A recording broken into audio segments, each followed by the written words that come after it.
J'ai le permis depuis moins de 7 ans, et la première fois que j'ai fait mon plein, je l'ai payé 48 €.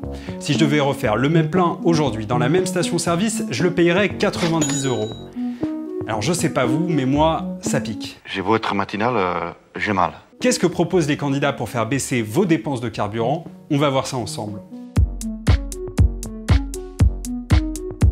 Une des mesures qu'on retrouve le plus, c'est la baisse, voire la suppression de la TVA, et ça met pas mal de monde d'accord. Jean-Luc Mélenchon, Jean Lassalle, Marine Le Pen, Anne Hidalgo et Fabien Roussel veulent faire passer la TVA de 20% à 5,5% sur les produits énergétiques, ce qui correspond à une économie d'à peu près 11 € pour un plein de 50 litres au prix actuel. Toujours sur les taxes, il y a Nicolas Dupont-Aignan qui veut supprimer la TVA sur la TICPE. Pause, parce que là ça fait beaucoup d'acronymes, donc on va expliquer. La TVA aujourd'hui elle est de 20%, elle s'applique sur le prix de l'essence, le transport, le raffinement, la distribution, et aussi sur la TICPE, la taxe intérieure de consommation sur les produits énergétiques, ce qui veut dire que la TVA s'applique sur une autre taxe, et ça, Nicolas Dupont-Aignan, il n'en veut pas.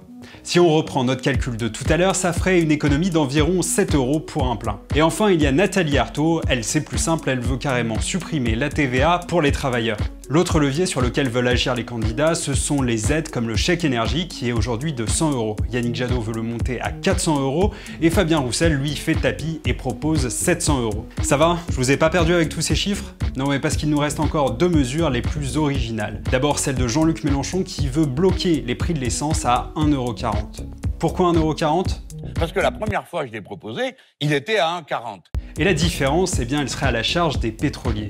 Enfin, on a Éric Zemmour qui, lui, imagine un système un peu comme celui du remboursement des transports en commun par les entreprises. C'est-à-dire que l'employeur prendrait en charge la moitié des frais de carburant du trajet domicile-travail de l'employé, mais seulement dans la limite de 40 €. Voilà ce qu'on pouvait dire en 2 minutes sur les différents programmes en matière de prix de l'essence. On se retrouve demain pour notre dernière vidéo comparative qui sera sur l'immigration.